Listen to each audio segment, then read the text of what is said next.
Welcome to Charity Village Connects. I'm your host, Mary Barrell. That's the sound of a hummingbird pollinating our world and making it a better place. The hummingbird is Charity Village's logo because we strive, like the industrious hummingbird, to make connections across the nonprofit sector and help make positive change. Over this series of podcasts, we'll explore topics that are vital to the nonprofit sector in Canada. Topics like diversity, equity, and inclusion, mental health in the workplace, the gap in female representation in leadership, and many other subjects crucial to the sector.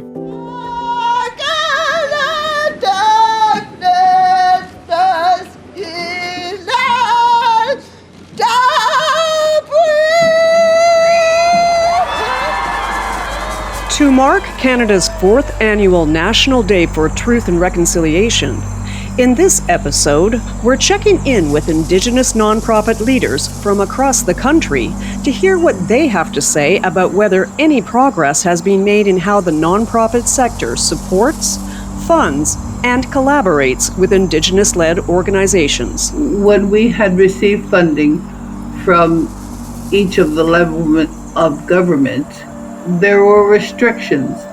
If we're going to give you this much money, then you spend it on these activities.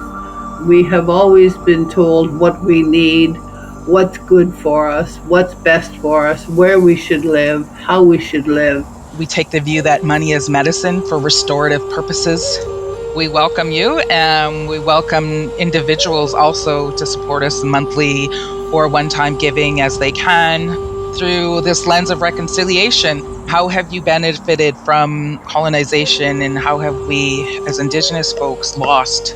And so we're really taking this restorative view and trying to break down the transactional relationships that have historically been a part of philanthropy. Philanthropy as a sector is not mentioned in the TRC calls to action, but then we have the declaration, which is specific to philanthropy. And so these resources provide a roadmap for us. Digging into the resources that exist out there allowed us to get to a place of readiness where it was a natural decision. It was clear from the feedback we heard that this has to be more than just conversations. People wanted to see something substantive. People wanted to see something that was endorsed by the board of directors and senior staff to demonstrate that it had teeth and that it was a commitment that United Way was stepping into. I think what really stands up for me was that really profound, significant visit by the Pope a couple of summers ago, where he issued this public apology to residential school survivors.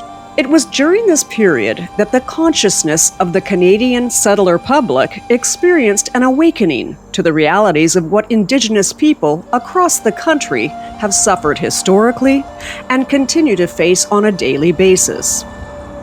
That consciousness was heightened by the shocking discovery of unmarked Indigenous graves on former residential school grounds, providing stark evidence to the testimony given by survivors to the Truth and Reconciliation Commission, which resulted in the 2015 publication of the 94 calls to action.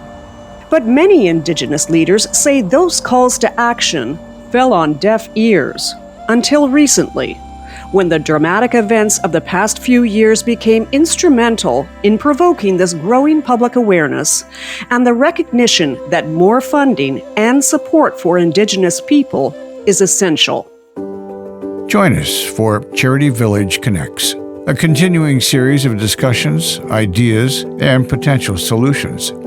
In this 24th episode in our series, join us for an assessment of whether the nonprofit sector has made any progress and how it provides support to Indigenous-led organizations. We'll talk to Indigenous philanthropic leaders as well as settler organizations working with them. To learn more about the services provided by Charity Village, listen to Charity Village Connects wherever you find your favorite podcasts and visit charityvillage.com.